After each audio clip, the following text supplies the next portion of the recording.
What's going on, guys? It's Tone again and another video, but this time, as you can see, I have a Kyosho Blizzard in front of me.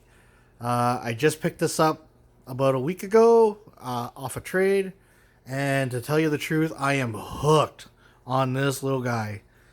So far, what I've done is I've already replaced the stock Kyosho radio, which, if nobody knew, Kyosho radio for the Blizzard is actually a standard FlySky radio, but without the screen and everything. So FlySky makes another version of this radio that's a 4 channel with no screen or anything, and actually Kyosho just rebrands it and puts it onto the truck. But the only reason I switched my stick radio to my personal stick radio is because, as you guys know, I run a 10 channel radio that is this one here that I modified. So, steering in the throttle, same way as my other trail trucks, if you've seen some of my other videos. But this one's throttle, as you can tell. And this one's just steering.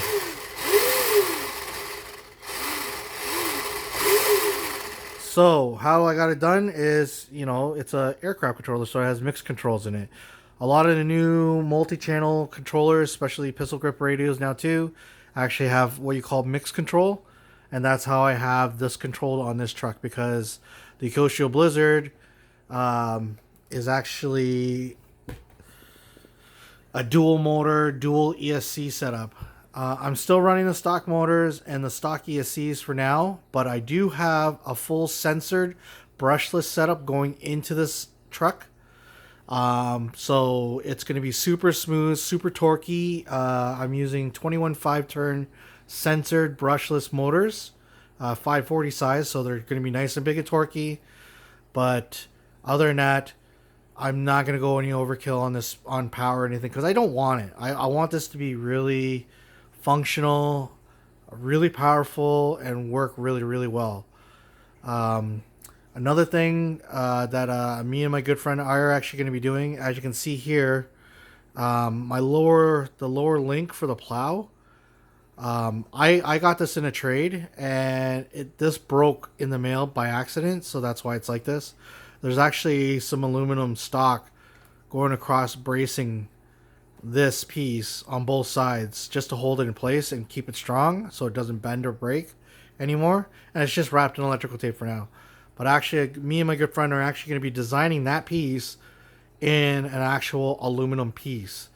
And I might even change up the design of it to make it so the plow is actually turns and rotates and everything. Who knows? I might not even keep the plow, because I do have some other things that I would like to get for it, like a spiker snowblower setup.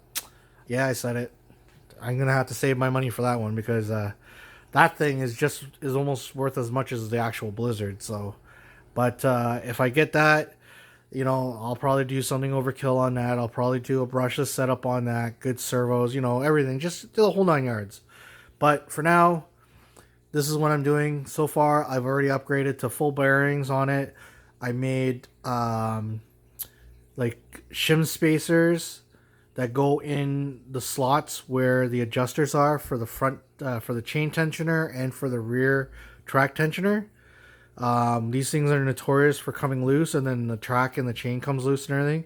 So I made a little spacer that goes in between a little gap, and it's held in with a set screw, so it won't move.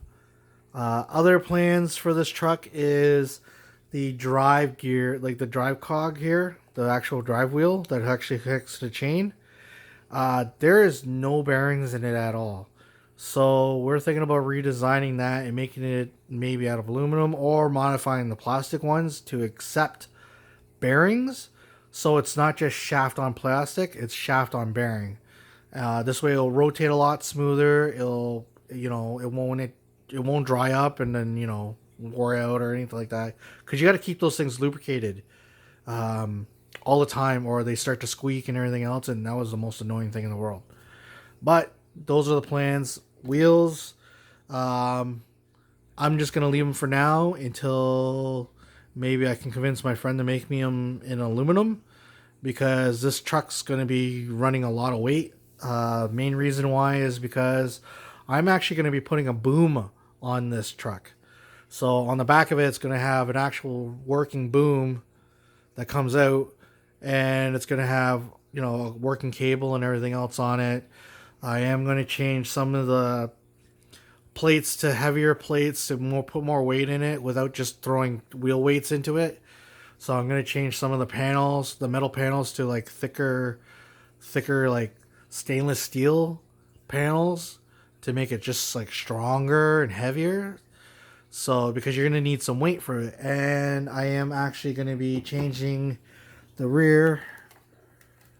I don't know if you can see this rod right here. This rod right here is going to be changed, and I'm actually going to be putting a coilover shock on this.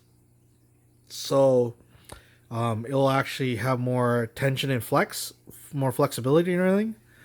And I am going to be running 3 LiPo batteries on this. 2 2S LiPos, 1 on each ESC, and a 3S LiPo to run my receiver and all my lights and everything else. So that's how I'm going to run it. Yes, I am going to get the steel tracks for the truck. So there's going to be tons and tons of upgrades on this. I will do multiple videos on this truck as I build it, because right now it's much easier for me to build this one than it is my other trucks because of all the custom fabrication that I've been doing. But I promise you, this year, 2020, I'll be posting a lot more videos, and I'll be doing a lot more reviews on my custom work on my RCs. So if you guys like what you see, please let me know.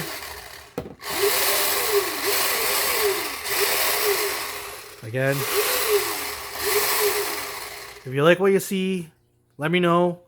And then we'll go from there. If you have any questions about any of the type of rigs that I have, of what I've done or anything, feel free to ask. I'm more than happy to actually show you or tell you what I did and how I did it. All right. Thanks a lot, guys.